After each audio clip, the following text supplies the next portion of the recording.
All guests will be required to drink this Molly. Here we go, guys. No. Come on, grandmother. PowerPoints, power lunches, conference calls, reply to all, endless meetings, constant check-ins, and so much wasted time.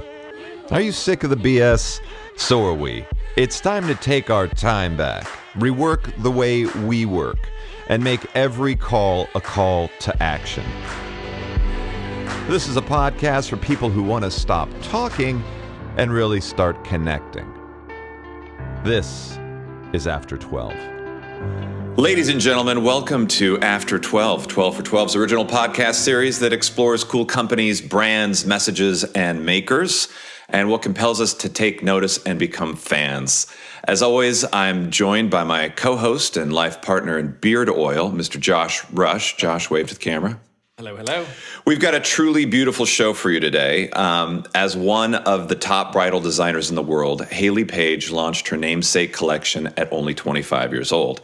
As the head designer for Hayley Paige, Blush by Hayley Paige Occasions, Les Petite Hayley Paige, and Hayley Paige Red Carpet at bridal house JLM Couture, her collections have received major global accolades. Her pieces have been worn by musicians, influencers, and trendsetters alike, and as a frequent contributor to TLC's Say Yes to the Dress, her whimsical style has helped thousands of brides sparkle. Hayley, welcome to After 12.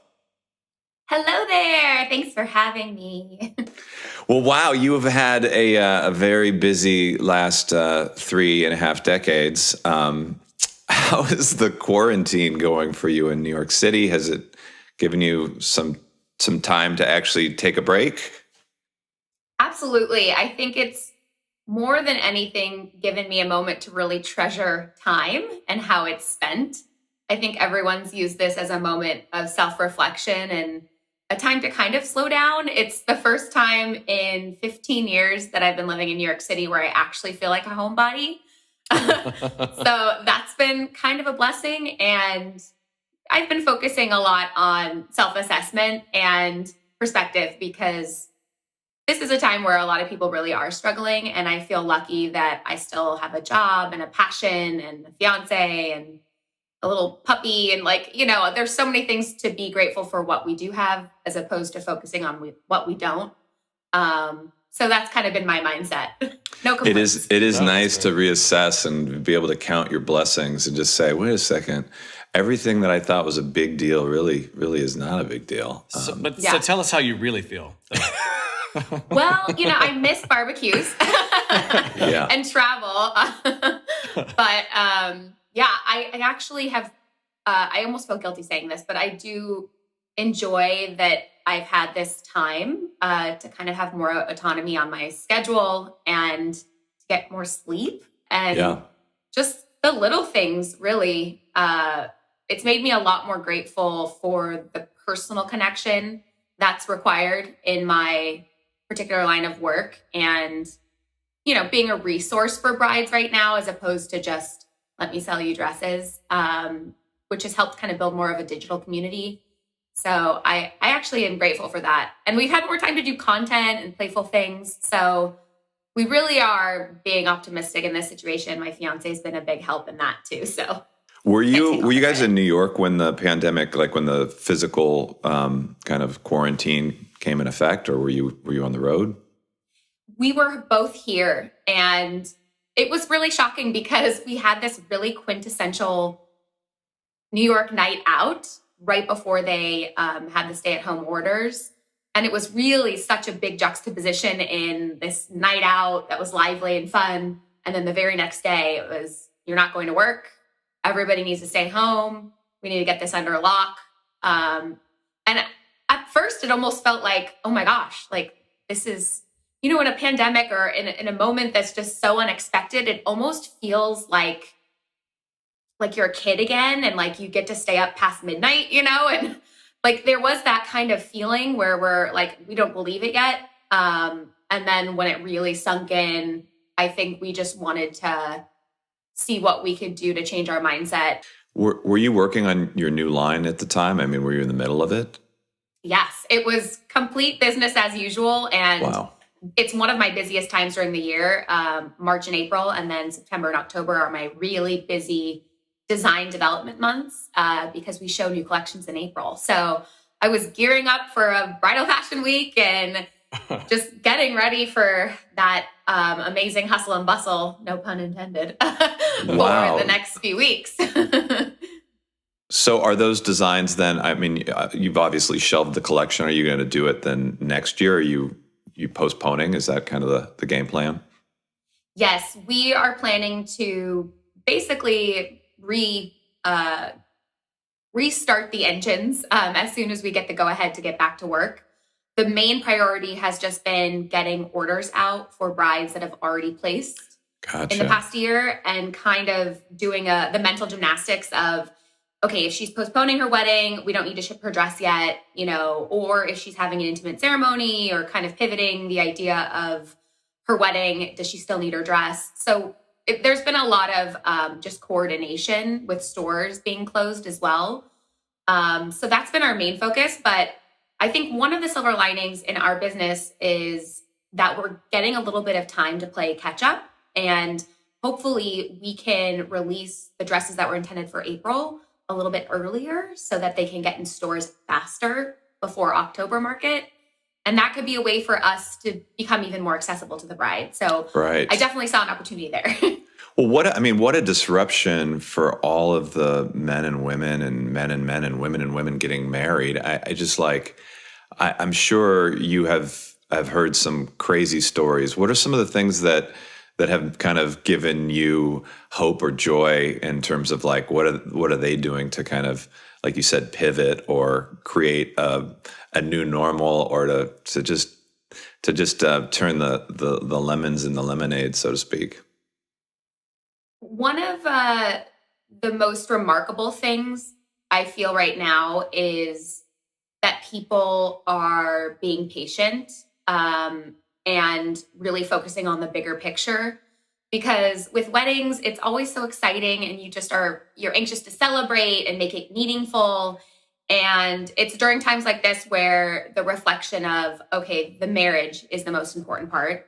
Mm-hmm. And we love celebrating, we love our weddings.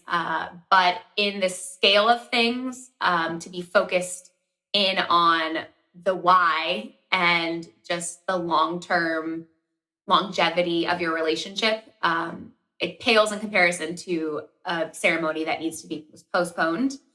That doesn't change how disappointing it is. Sure. And there's so many mechanics involved in, okay, how do I preserve my wedding dress? Do I have to think about social distancing at my wedding? Do I need to wear a mask that matches my gown? Like, all these things are totally unprecedented for the industry itself. And so for me, I think just being interactive with brides right now and letting them know I'm your cheerleader, I'm an advocate, I can answer your questions, whatever I can do to help you get through this time, we can do. And then don't dull your excitement for when your moment does happen. And you're making history right now. All of these brides, they really are, because nobody's had to deal with this kind of situation before. So it's in the handling of it that I think real character is built, and that perspective is so important for the long term. And that intimacy you're talking about too. I mean, like, really, we look at marriage as, an experience where, there's a party, there's an open bar, there's a celebration. But, at the end of the day, I think that's actually how I ruined my own wedding day. Is it's like I was under the table, drunk, and maybe there was some other blood alcohol thing going on. But, you think like, if you could just stand with the person you love and tell them, and even if people are, standing, I've seen these great shots of people standing down the streets or in cars, and it's more about the fact that we're overcoming, and we're standing together even in the midst of this unprecedented thing. For the last 3 months, you have an opportunity to really look at that person that you're sharing a very close space with and say, like, yes. I don't know, is she really for me, or is he really for me? Have you had anybody, not second guess to go there, but has there been some cold feet after all this time together in quarantine? Definitely. This is a time where the pressure is really on and everything is magnified. So I haven't had any stories of a bride that's gotten cold feet or anything like that. But we do have friends that, you know, were forced to kind of move in together during this time when they were just kind of dating. And it's really, you know, solidified the thought that maybe they're not meant to be together. And again, you see it as okay, well, I'm glad this happened and that we know this now. Can't wait for quarantine to be over so we can get out of each other's lives. Amplifying the relationship to play house with somebody that you were dating that you met on Tinder, and now you realize that you need to move out and can't until the quarantine is lifted. It's a big stressor on relationships, but I've definitely seen more positive than negative. So couples that have chosen to do just an intimate ceremony at their home or in their backyard, you know, just something that's really special and memorable and unexpected. There's some wonderfulness in that. So I imagine you've been to a few weddings too, right, Hayley? Oh yeah. I've been to some weddings. Yeah. I've actually been, I think, a bridesmaid now, triple digits, because Say Yes to the Dress America, I was a bridesmaid for 52 brides. So oh my gosh. Yeah, it's wonderful. And I love weddings, so I can't complain. I'm like, more is more. I know. I love weddings. I'm a big fan. So on that point, have you scheduled a date? For you and Conrad? Yes, you're engaged. We are engaged. It's so exciting. I actually keep kind of forgetting because I almost feel like we're married in a way. Just like and because and I'm so focused on my brides, and especially during this time with the mechanics of moving your wedding and all that, I kind of keep forgetting. But we were lucky in that we didn't set an exact date or book a venue, but we did have to push all of our plans down the road. We're definitely not planning to get married anytime soon. Has it changed your plans or made you think of kind of a different experience that you want to have now thinking about it? That's such a great question. And actually, it's not. It hasn't changed for me. I still am fantasizing about that day, and I still see it as this wonderful big bash and having all of our friends and family there and actually being able to hug and snug with them, you know, just a real big joyful event. We're big like on Burning Man, and we kind of envision a wedding that feels like that. And it's so much about community and loving your neighbor and art and like experience. So we want that for our wedding for sure. All guests will be required to drink this Molly. Here we go, guys. Come on, grandmother. Or to like do an art project of some sort. Yes. You know, to be participatory and like do something you've never done before in that kind of a unexpected environment is something we're excited Would you about. do it like, you know, in like the Nevada desert or like, you know, art car in down the aisle? Oh, yeah. That'd be something so really cool. I mean, we'd have to tone it down just because we want it to be elevated and have that sophistication, which not that Burning Man's not really that sophisticated, but like we really want it to feel elegant still and memorable and not like too surface level. We really appreciate the creativity and just the idea of getting out of your head. So we want to create an experience for people. So desert for sure. I could maybe do like a beach or something, but we're thinking more like Arizona plains or Southwest, something really cool. Look, think about Joshua Tree. I mean, I lived in Palm Springs for 5 years. I mean, that whole area is absolutely beautiful, stunning, painted desert, Ladder Canyon. A lot of cool stuff. Speaking my language. Yeah. So let's go back. So we're both Bay Area kids. I grew up in Almaden Valley in San Jose. You were right next door in Los Gatos. You were a gymnast and you were pretty serious about doing gymnastics, right? Yeah. Oh gosh. Yeah. That was like such a different Hayley. I feel like I did gymnastics for almost 18 years. And it was such a huge part of my identity in life for a while. And I was part of West Valley Gymnastics, which had Olympians like Amy Chow. And it was intense, like 6-hour practices a day. And, you know, I wasn't big in the social community of my high school or anything like that because I was always leaving for practice early. So it was definitely an interesting childhood from that respect.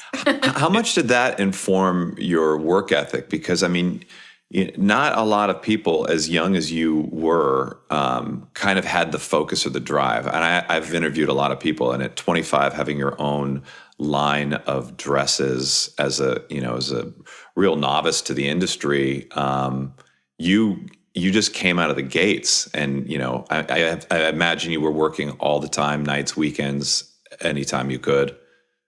Yeah, absolutely. Gymnastics played a huge role, I think, in self-discipline, self-awareness, forever practicing things to get very goal-oriented type of things.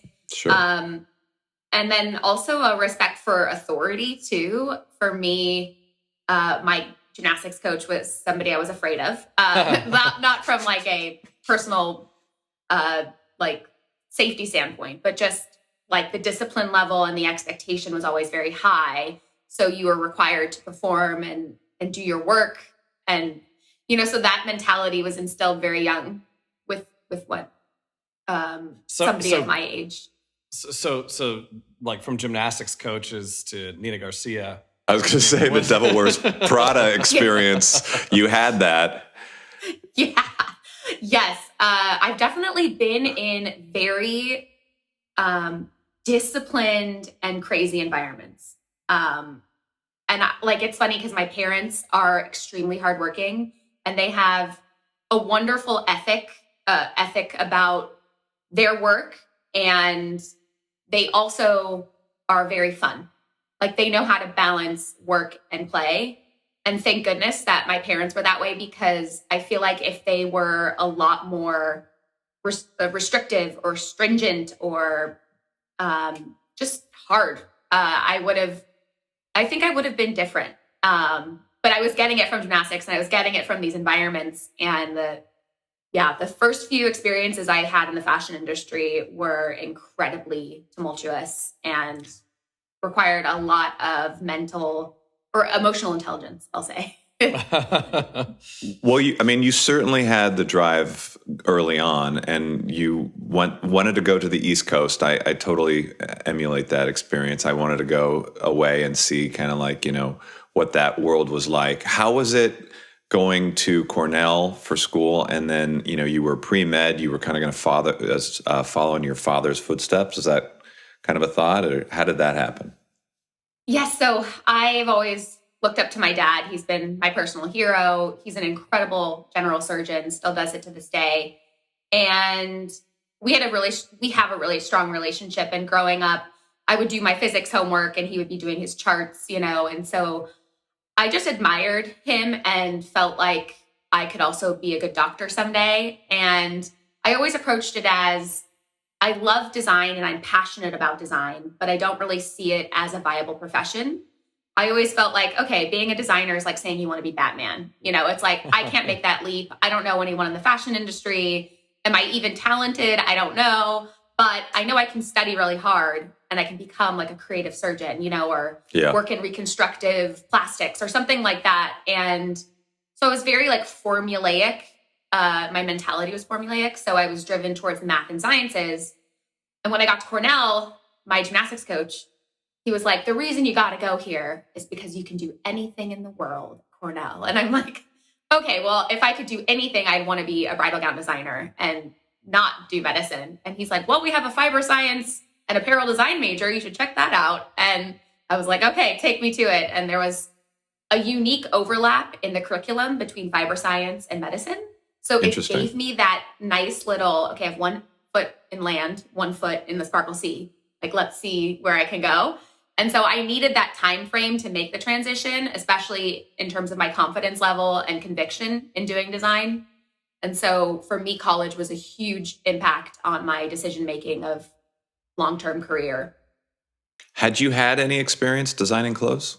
Oh, yeah. So I was always doing it as a side project, side hustle throughout from babyhood. Okay. So my grandmother taught me to bake and sew and crochet at a young age. We would knit blankets for the children's hospitals and like create our own butters and bake. And like, it was just wonderful to be exposed to creativity young. And my parents are always so playful in their environments. And so I loved always being creative and thinking about, let's recreate Starry, Starry Night on a giant canvas. You know, we were always doing these projects and it was always fun. It was always playtime. So I was like, okay, well, this isn't a viable profession. And that was from my own brain of it. It wasn't because my parents were saying, no, you shouldn't do this.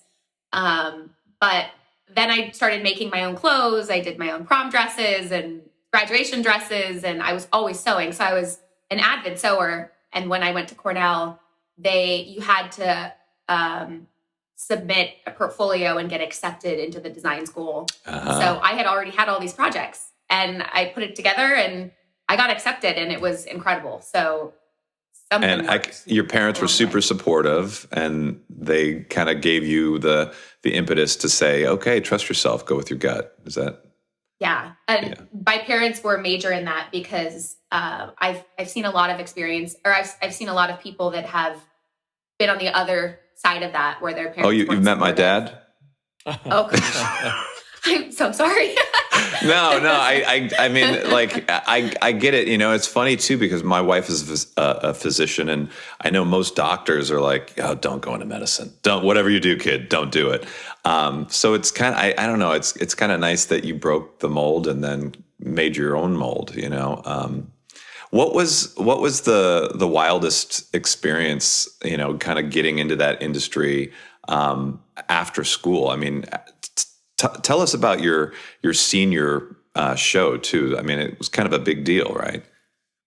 Right. The Cornell Design League is a student-run organization separate from your academics and curriculum, or required curriculum. And I was the treasurer of that, and you were required to put together a collection and show it at the senior show. And I did a line of wedding dresses, and there happened to be a designer in the audience, and she offered me a job right after the show. And it was incredible because, you know, it's tough. It's a tough world out there to put yourself out there. And if you want to be a designer, it just seems so difficult to break into that industry and to get your resume out there, and you're a dime a dozen, and it's crazy. So I was very, very fortuitous to be in that position, and then also say, absolutely, I'll show up tomorrow, like whenever you need me. And that ended up being a huge experience for me in terms of my gumption and, like I said before, emotional intelligence, because I was thrown into this environment that was very particular, and it was hardcore, and it was like a bridal boot camp, or it wasn't even bridal, but it was a boot camp of fashion.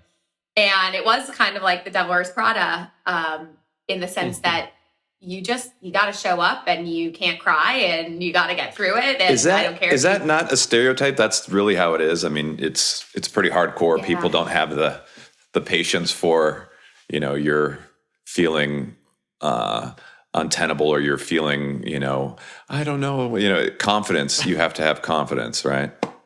Yes, you definitely need to have confidence. And I also think that there is beauty in the breakdown of character. Because when you're getting beaten up every day, especially emotionally, you do develop strength in a weird way. And so I definitely hit a period of what I felt like was rock bottom in New York City. In my first year here, I had like anxiety, and I had no friends, and I was like, should I have gone to California and worked with my sister who's a producer and been a stylist? Like, I don't know.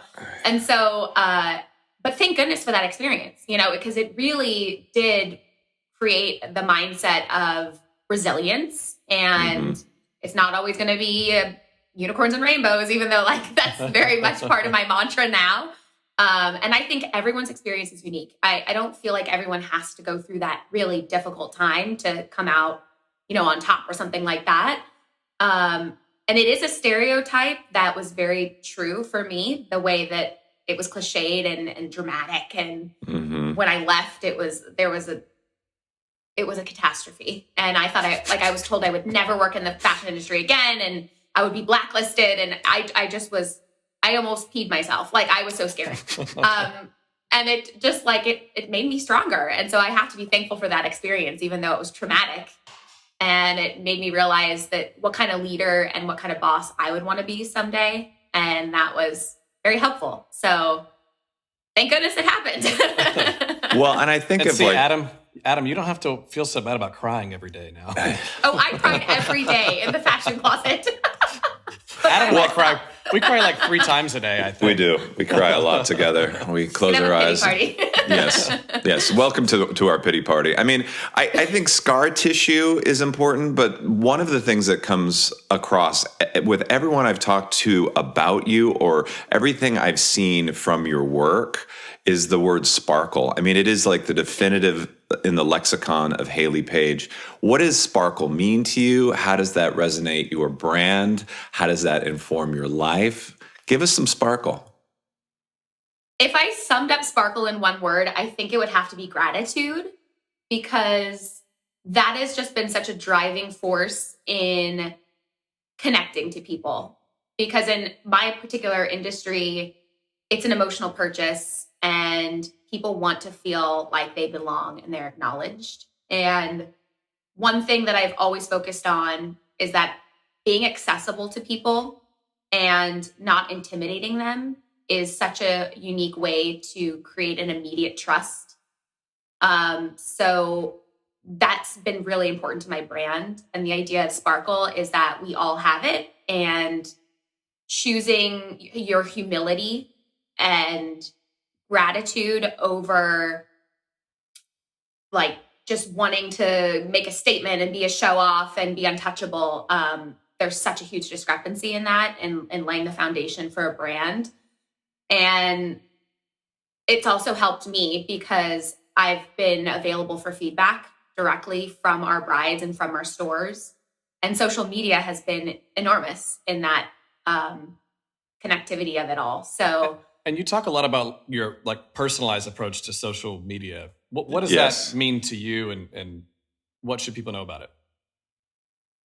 personal branding is so important. And I feel like in 10 years, everyone's going to have like a personal brand. And I guess when social media came out, I really saw it as this is my opportunity to control my narrative and to also create a bit of an experience for people.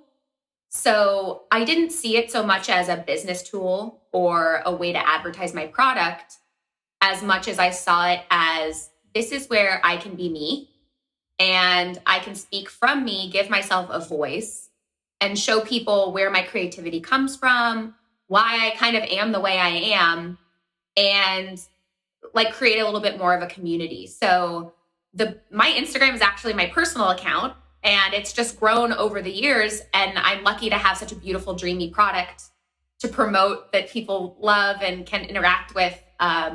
But I think what's been even more important is to have that person behind it and the personality that acknowledges people coming to your page. So, I would say it's important just to look at it from an experiential side is like, what do you want people to feel when they visit your Instagram page? Like, do you want them to feel joy? Do you want them to feel motivated? And so for me, the first thing I said is I do not want people to feel intimidated. I don't want them to come to my page and question themselves and say like, oh, I'm not doing this, or, oh, I'm not doing enough. But what I do want to do is encourage them to be more creative and inspire them to give back here, there, or whatever, or, to make people feel good. So that's kind of been the mentality of personal branding for me. And I think I'm just lucky because timing wise, I think people really responded and resonated to that. And I'm sure it can change over time. And that's not to say you can't have a personal brand if you're a gorgeous model with an unattainable body or whatever, you can always have a brand. It doesn't have to be that formula that I believe in. But for me and in wedding dress world and in creative world, Hayley, like that's kind of what I feel is important. But on the note of motivation and fitness, I mean, fitness is a big part of your life too, and your fiance's as well. How do you, like, especially now in these times, how are you juggling, the big pivot and staying healthy? I love this question because I am super passionate about fitness. And I think because of gymnastics and just always moving your body, it's been an important part of my mental approach to things. Like I need to work out and feel like I'm exerting energy to feel like I can focus with my brain. And I went through a big period of hating my body in gymnastics and struggling with eating and just really unhealthy things. And I'm also grateful for that because it came at a time in my life where I could deal with it and see what it's like to change that dynamic and say, like, your body gets you places. Being healthy and enjoying food and doing all this stuff came later for me. And now it's become so much easier to see why fitness is so healthy for so many other aspects of your life. And with Conrad too, is he just believes his fit philosophy is just so balanced. It's not like you have to be really extreme to look good. You need to enjoy your life, and you need to have, if you want to have a glass of wine at night, like, we're not big on dieting or restricting or keto, anything like that. We just believe in kind of being reasonable, I guess, and knowing that we're gonna be working out, we're gonna be active, we're not gonna be lazy, but it's become lifestyle. So it Sure. feels kind of more part of us than it does feel like something we have to do. Conrad has the abs I've asked for Christmas the last 10 years. Did Santa not deliver? Santa. I mean, what am I supposed to do with these cookies, Santa? They're not helping. Okay, I want to go back to sparkle because brides don't always sparkle. And, I've experienced Bridezilla on the DJ side of weddings. How much are high maintenance clients a hazard in your industry, and how do you help them not freak out? Great question. I'm lucky because I really have not had too many Bridezilla moments. Okay. And I almost feel like in a situation where there's complexity in character, which I like to say, like, a little bit more difficult, it comes at the stress of someone else. So whether it's a budget issue or it's a mother-in-law or a mom or somebody trying to kind of micromanage it. And so it's stress passed down from some other stimulus. Mm-hmm. And it's like, people ask me all the time, what's the most, catastrophic thing that's happened during an appointment or with a bride? Bridesmaids, remember that scene in the sink? I've heard these stories, but for me, I literally don't have like this epic storytelling of a terror bride or a bridezilla. I think my bride is like the Bridezilla. She's like, nice. She's a little more relaxed. I'm so lucky. The Burning Maid bride. The Burning Maid bride. Yeah, I leave myself more inspired by a lot of our appointments than I feel down. But I would say when you're in a dynamic, like an appointment where there's a lot of opinions, I always gravitate toward being an advocate for the bride. Yeah. And I don't do it at the expense of anyone else's feelings because I don't want anyone to feel offended. But like, what I'll do is, like, let's say the mom is being really difficult. Like, I'll go into the dressing room with her and just be like, don't worry. Like, you don't need to make a decision today. Like, I'll give her like a side tip and be like, just wait, or like, just make her feel good, because I think there's just so much pressure on the bride. There really is. And so if you can just help them relax in some way and just say, like, don't worry, it'll be okay, it's helpful. So that's what I try to do. Okay, so on the next side of that, on the next level, I mean, you've designed dresses, both bridal and red carpet dresses, for celebrities like Carrie Underwood and Chrissy Teigen and Olivia Wilde. I mean, do you feel more pressure when designing or helping a client on that level, knowing that there's going to be so many eyeballs and the pressure on them of being a celebrity and having paparazzi taking their pictures and all that? Does it, I mean, how do you usually deal with that and help them overcome that? I actually feel the opposite, because celebrities are so used to it, so used to being in the spotlight. They're so tenured in the pressure, and they're just people. And a lot of times they're really easy to work with and lovely. And again, like, some of the worst situations have been the team that's around them, and the team that's micromanaging and, like they're under some kind of a stress or a contract or whatever, and they see something a certain way. So I'm almost dealing more with that stress than with the actual celebrity. And, I think it's good because they can still be themselves and not feel like they have to be the bad cop. And that world is very special and particular. But I don't feel any more pressure, which is weird because I just see the wedding as such a big moment for that one person. And if you look at the ratio of it, it's like, here's a girl who, she's a nurse, let's say, and like her wedding, like this is her big red carpet moment. Yep. And like on that spectrum, like this moment is so major and so meaningful for her. Whereas like with a celebrity, a lot of times it's their 80th red carpet and their, 60th ball gown that they've ever worn.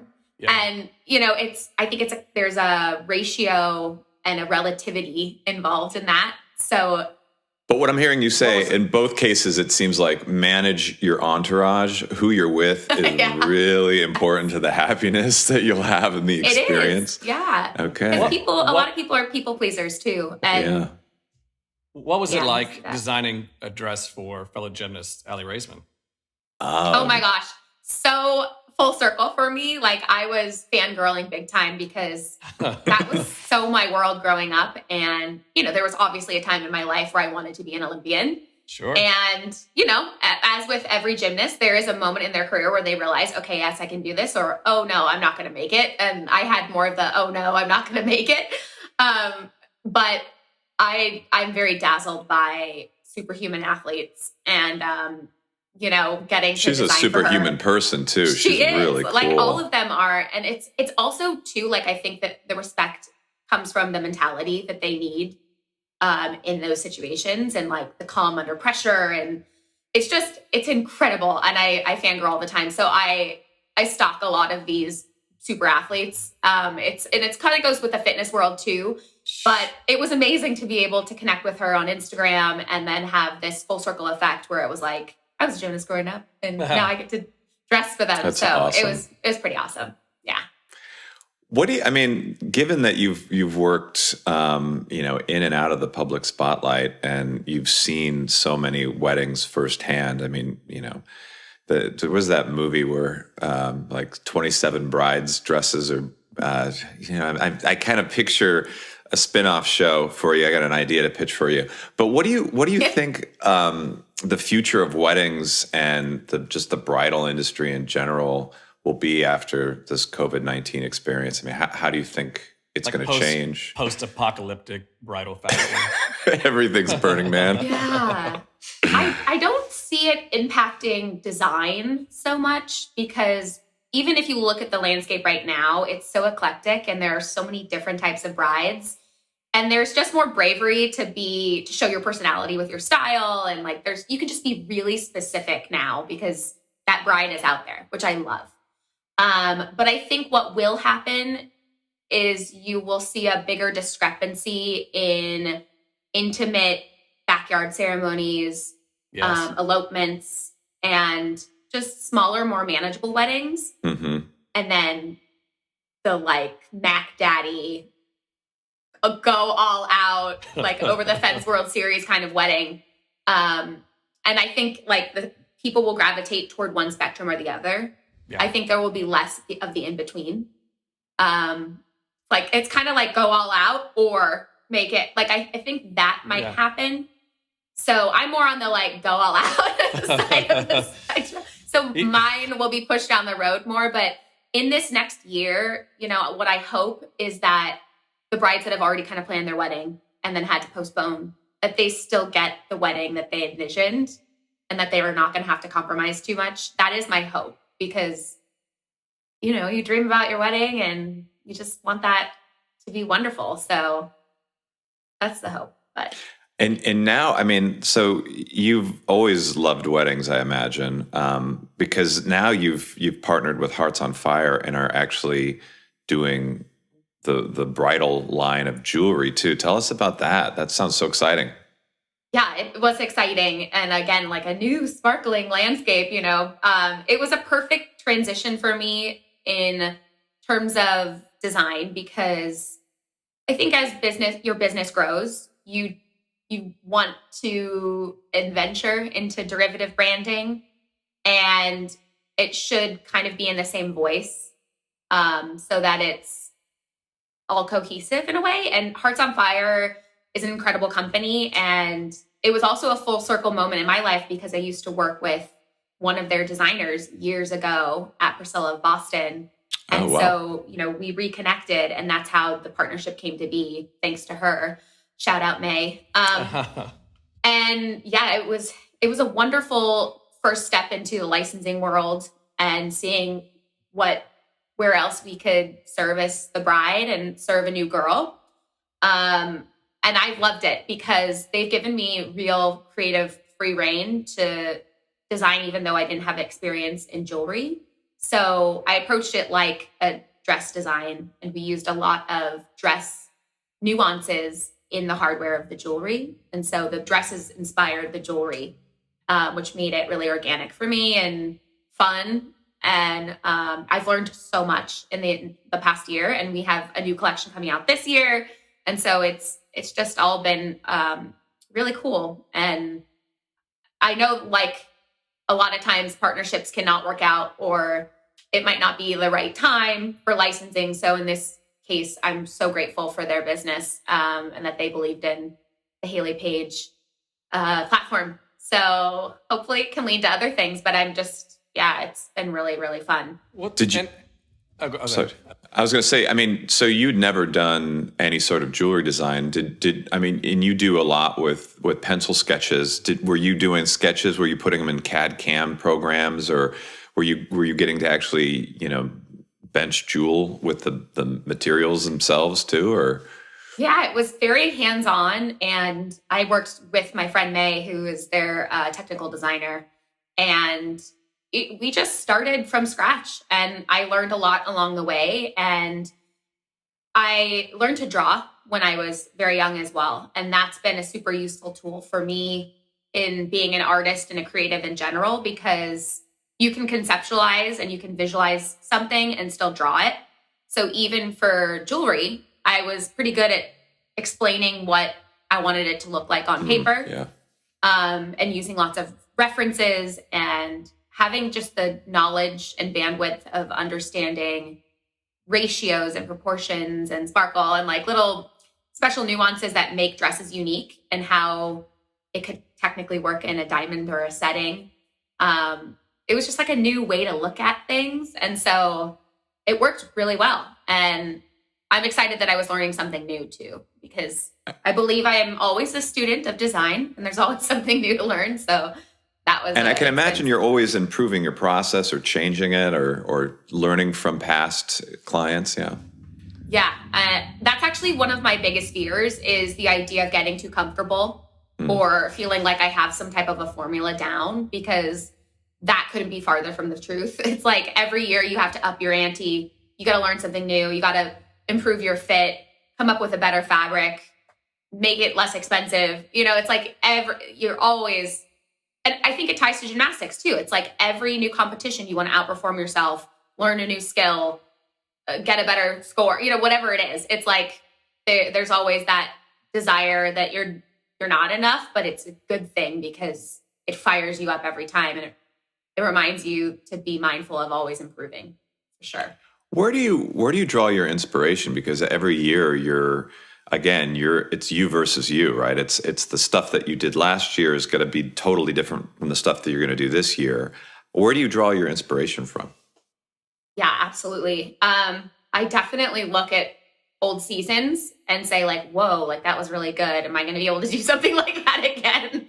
And I get scared that I like, did I hit my peak? Or, it's the same, moments of like doubt, that anybody has in any profession. But I think inspiration for me is just being really mindful, and taking note of things that excite me and keeping the energy up.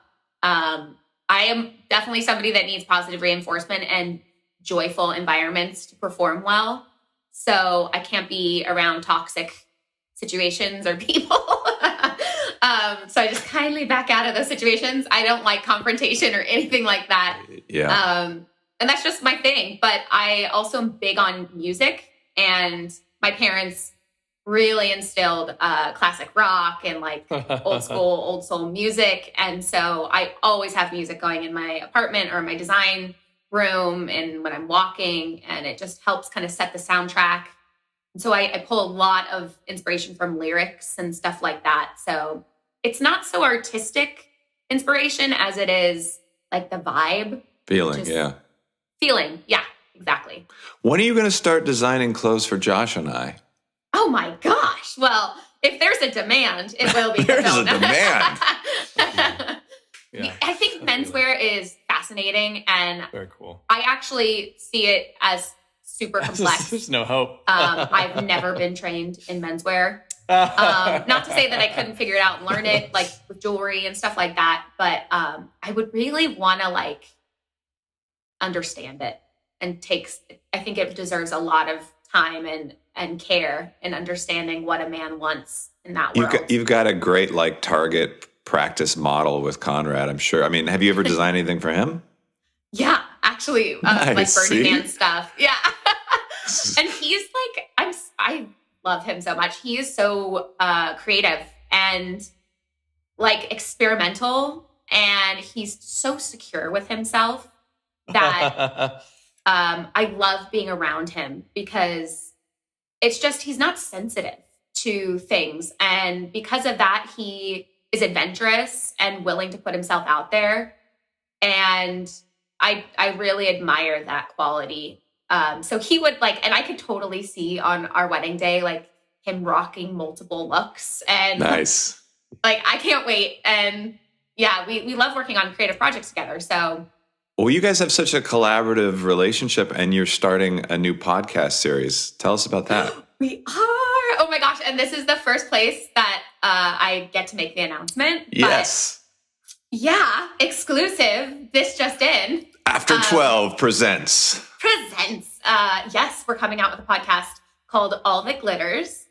And the mindset of it is kind of, it's a new medium for us, because we're very much in our Instagrams, and I have my fashion and he has his fitness, and, you know, we're really curated in that marketplace in a sense that we're tied to those identities. Mm-hmm. And what we want to do is kind of turn the page and create a community that feels more open and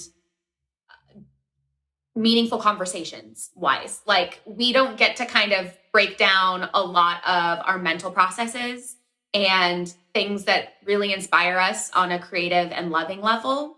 And the way we met and how our relationship has blossomed, we're still learning so much. And so we kind of want to invite a community and say, like, learn with us along the way. And like, here's some things that we do. Here's some things we haven't figured out yet. So it's kind of about stellar humans and inspiring relationships. And we both believe that love is the sweetest thing in life. So that's why when you look around, most people are either searching for love, they're in love, or they want to make their love lasting. And so at every single stage of that, there's so much specialness and attention that's needed. So we want to explore those nooks and crannies and see where it goes. And it's a project that we're both doing that's different from what we do in our normal day-to-day. And it's been in work for over a year. So we're really, really excited. Well, Hayley, I'm sparkling. I love that All That Glitters is Gold is such a cool classic rock lyric too. You're just amazing, and I really thank you for being on our show and for sharing with us. I don't know, Josh, do you have any parting questions before we wrap this up? Well, first off, my wife would kill me if I didn't stop to tell you hello from my wife Jessica, who is a nurse. Hi, and Jessica. I wanted to ask you about the last unicorn project.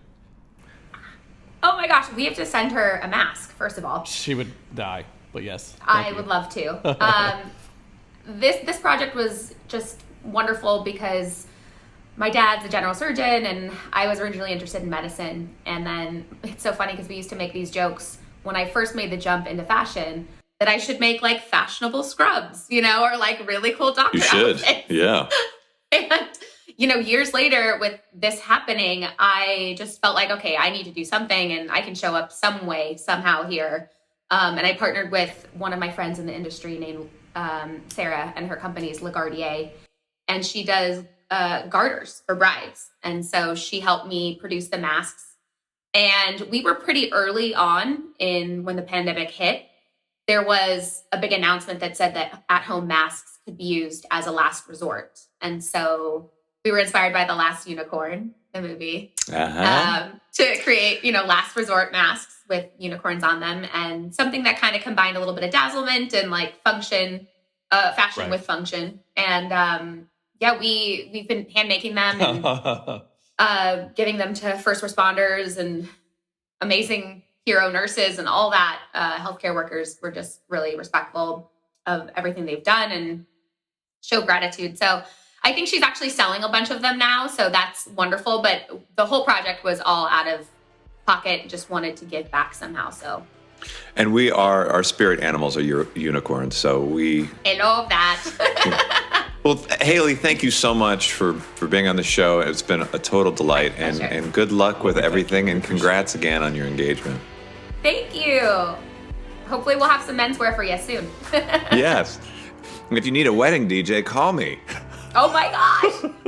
On an art car, right? Yeah, and an art car in the desert. Thank you so much, Hayley, and thank you all out there for watching After 12. Hit subscribe, and we'll see you next time.